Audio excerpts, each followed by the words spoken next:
आचार्य जी, आज आप यहाँ किसान आंदोलन में समर्थन करने के लिए आए संतों को लेकर के, इसके पीछे क्या मकसद था? देखिए, किसान बहुत दुखी है।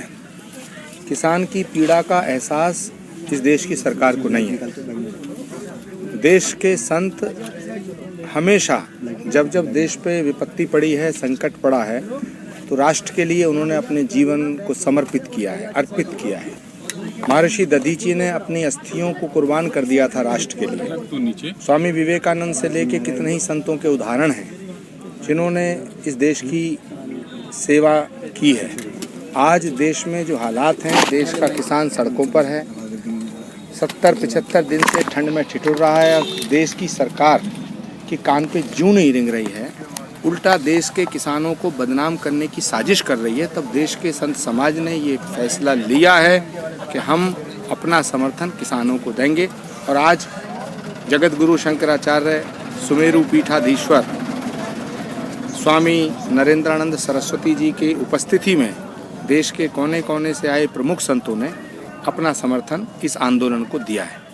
आचार्य जी, आज प्रधानमंत्री ने राज्यसभा में जवाब दिया किसान आंदोलन पर जो बहस हुई थी, और उन्होंने दो टूक शब्दों में कहा कि भाई हम किसान कृषि कानून तो वापस नहीं लेंगे और किसान अपना आंदोलन खत्म करके घर जाएं। और एमएसपी थी, एमएसपी है, एमएसपी जारी रहेगी, और 80 करोड़ लोगों को जो सस्ता अनाज हम दे रहे हैं राशन पे, वो भी जारी रहेगा। तो क्या प्रधानमंत्री के भरोसे को किस तरह से आप देखते हैं? प्रधानमंत्री जी झूठ बोलते हैं, सुबह से शाम तक बोलते हैं, पिछले 6 सालों से बोल रहे हैं। देश की जनता को और किसानों को उनकी किसी बात पर अब यकीन नहीं रह गया है। प्रधानमंत्री जी का दिल पसीजेगा, ये हमें आज उम्मीद थी, किसानों को भी उम्मीद थी और देश की जनता को भी उम्मीद थी। लेकिन आज संसद में जिस तरह उन्होंने अपनी बात को रखा है, उन्होंने किसानों को मूर्ख बनाने का एक और सिक्का उछाला है। मैं आज भारत के प्रधानमंत्री को सद्बुद्धि आने की तो प्रार्थना करता हूं भगवान से, दूसरे आग्रह भी करता हूं और इसको चेतावनी भी माने, अगर देश के किसानों की मांग को पूरा करते हुए, मानते हुए ये तीनों कानून वापस नहीं किए, तो हरिद्वार के आने वाले कुंभ में देश का संत समाज लाखों की संख्या में इकट्ठा होगा और देश के किसानों से कंधा मिलाकर, कदम से कदम मिलाकर के देश के संत भारत की सड़कों पे उतरेंगे। सर, आप तो इतने बड़े संत हैं, आप तो डायरेक्ट पीएम से मिल सकते हैं। आप यहाँ आने के नहीं बजाय आप डायरेक्ट पीएम से मिलकर इस बात को रखते। सत्ता के अहंकार में जब राजा चूर होता है तो किसी से मिलना नहीं चाहता है। इसलिए भारत के प्रधानमंत्री जी ना किसी से मिलना चाहते हैं, ना किसी को सुनना चाहते हैं, वो सिर्फ अपनी सुनाना चाहते हैं। उन्होंने ये कहा कि मैं एक कॉल की दूरी पे हूँ, लेकिन सच बात यह है प्रधानमंत्री जी किसानों को मूर्ख बना रहे हैं। उनके दिल में किसान नहीं बसता है, उनके दिल में अडानी और अंबानी बसते हैं। प्रधानमंत्री बार बार कह देते हैं कि ये नक्सली हैं, खालिस्तानी हैं, पाकिस्तानी हैं और कनाडा से। तो उन्होंने कहा कि साहब पहले श्रमजीवी बुद्धिजीवी हुआ करते थे, अब ये आंदोलनजीवी हो गए हैं, दुकान चला रहे हैं, और ये भी परपोसी हो गए हैं, परपोसी हो गए। इस पे आप क्या कहना चाहेंगे? भारत का दुर्भाग्य है कि भारत के अन्नदाता को नक्सलवादी, माओवादी, उग्रवादी, आतंकवादी, जिहादी ये कहा जा रहा है। मैं दावे के साथ कहता हूँ कि भारत माता की कोख से जन्मा किसान कल भी देशभक्त था, आज भी देशभक्त है और कल भी देशभक्त रहेगा। नहीं, किसान आंदोलन के आड़ में बहुत सारे आंदोलन जीवी जो इससे पहले भी आंदोलन कर चुके हैं, ये इसमें इन्वॉल्व होकर आंदोलन को बढ़ावा दे रहे हैं। किसानों के आंदोलन में अगर कोई अपराधी है, आतंकवादी है, उग्रवादी है, तो उसे सूली पे चढ़ा दिया जाए। ये जिम्मेदारी इंटेलिजेंस ब्यूरो की है, ये जिम्मेदारी देश की तमाम एजेंसियों की है, देश की सरकार की है। देश की सरकार के खिलाफ, देश की सरकार की नीतियों के खिलाफ सड़क पे उतर के अहिंसक आंदोलन करना भारत के संविधान में भारत के नागरिकों को अधिकार दिया गया है और उसी अधिकार का प्रयोग करते हुए भारत का किसान सड़क पे बैठा है। अंधी हो गई है सरकार, अंधे हो गए हैं सरकार के मंत्री, अंधे हो गई हैं सरकार के विधायक और सरकार के सांसद। मैं अपील करना चाहता हूं तमाम विधायकों से, सांसदों से, मंत्रियों से, वो सभी राजनीतिक दलों के चाहे किसी भी पद पे बैठे हों, सभी का ये दायित्व बनता है कि अपनी अपनी कुर्सियों का मुंह छोड़ करके सत्य का साथ देने के लिए किसानों के साथ खड़े हो जाना चाहिए, क्योंकि अगर किसान परेशान है तो हिंदुस्तान खुशहाल नहीं हो सकता है। आचार्य जी, सरकार की तरफ से ये कहा जा रहा है कि सब किसान आंदोलन के आड़ में देश को दुनिया भर में बदनाम करने की, देश को तोड़ने की और देश को कमजोर करने की साजिश हो रही है, अंतर्राष्ट्रीय साजिश हो रही है। और इस साजिश का हिस्सा देश की दुनिया भर की बहुत मशहूर हस्तियां भी हैं। पंडित जवाहरलाल नेहरू ने कहा था कि अगर इस देश को आगे ले जाना है तो किसान को आगे बढ़ाना पड़ेगा। क्या पंडित जवाहरलाल नेहरू आतंकवादी थे?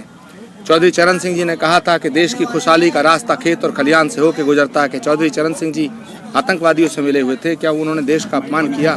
लाल बहादुर शास्त्री ने नारा दिया जय जवान जय किसान, तो क्या उन्हें आतंकवादी कहा जा सकता है? सबसे बड़े शर्म की बात और देश का अपमान भारत की सरकार कर रही है, जो देश के किसान को आतंकवादियों से जोड़ रही है। प्रधानमंत्री ने आज अपनी तुलना खुद ही लाल बहादुर शास्त्री जी से कर दी। लाल बहादुर शास्त्री जी से इस देश के किसी भी प्रधानमंत्री की तुलना न कभी हुई है न कभी होगी।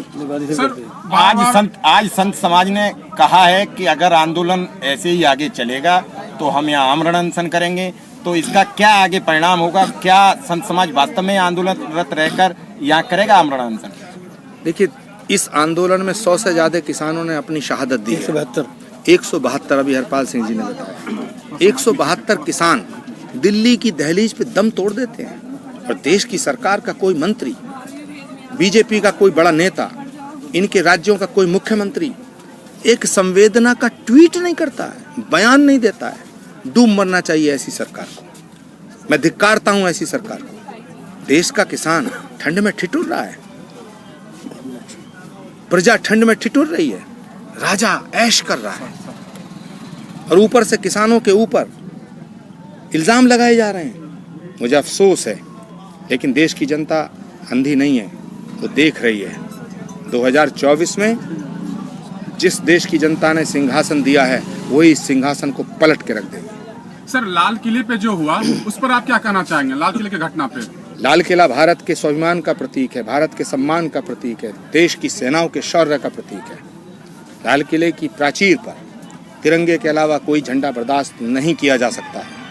तिरंगे का अपमान अगर किसी ने किया है, मैं उसके खिलाफ घोर से सख्त कार्रवाई करने के पक्ष में हूँ।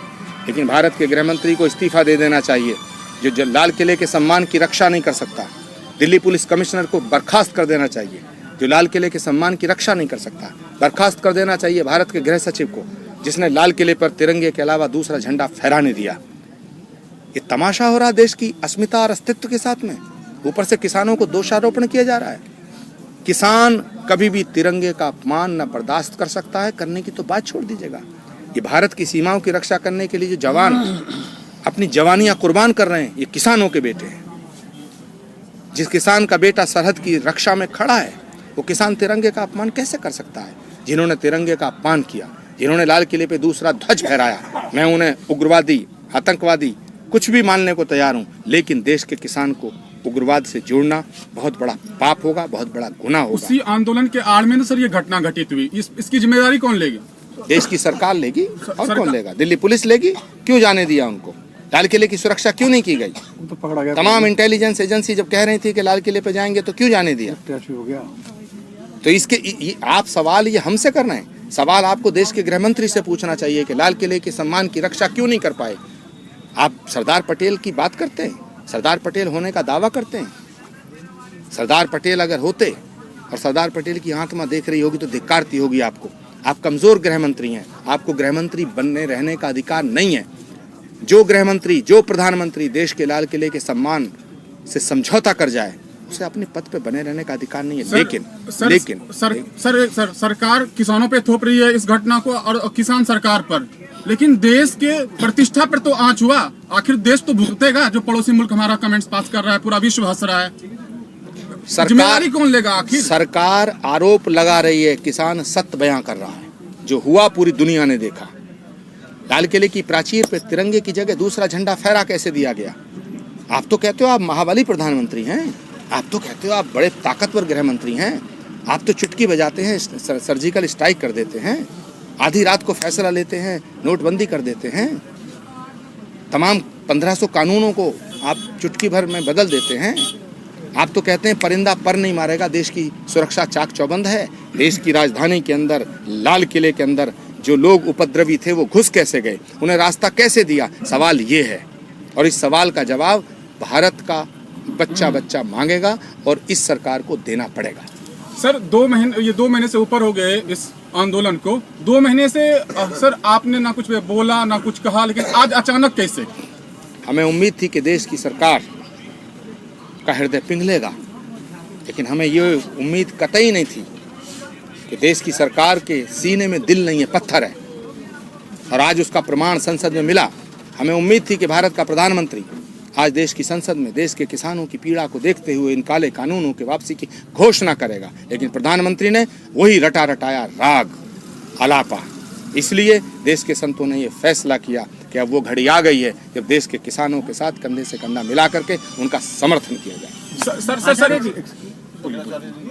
आप कांग्रेस महासचिव प्रियंका गांधी के राजनीतिक सलाहकार भी हैं। यहाँ आप संतों के साथ आए हैं, तो क्या प्रियंका गांधी की तरफ से भी कोई संदेश है इस किसान आंदोलन के लिए आपके जरिए? राष्ट्र के ऊपर जब संकट आता है तो डॉक्टर का भी फर्ज है, इंजीनियर का भी फर्ज है, प्रोफेसर का भी फर्ज है, मास्टर का भी फर्ज है, गांव के निवासी का भी फर्ज है, रोजगार जिनका उनका भी फर्ज है, बेरोजगारों का भी फर्ज है कि देश की आवाज़ के साथ आवाज़ मिलाई जाए। तो संतों का भी ये फर्ज है।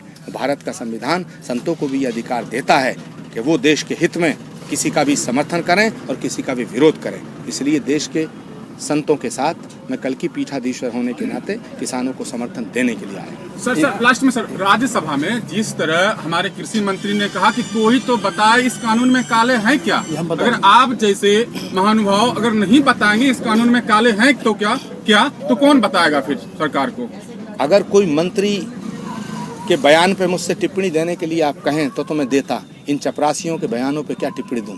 मोदी सरकार में ये सब मंत्री नाम के चपरासी हैं, इनकी कोई हैसियत नहीं है। अगर वहाँ हैसियत है तो सिर्फ बादशाह की हैसियत है। और लास्ट में सारे राजनीतिक दल इस आंदोलन के आड़ में अपनी अपनी रोटी सेक रहे हैं, इस पर आप क्या कहना चाहेंगे?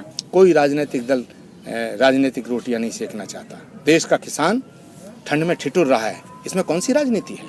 75 दिन से सड़कों पे बैठा, कौन सी राजनीति है? देश का किसान अपने घर बार को छोड़ करके आसमान के नीचे महा के पाले में बैठा है, इसमें कौन सी राजनीति है? जिसे खड़ा नहीं दिख रहा उसे पड़ा क्या दिखेगा? शर्म आनी चाहिए देश की सरकार को, देश की गोदी मीडिया को, चौथे स्तंभ को भी, जो इस तरह के सवाल करते हैं। चलिए।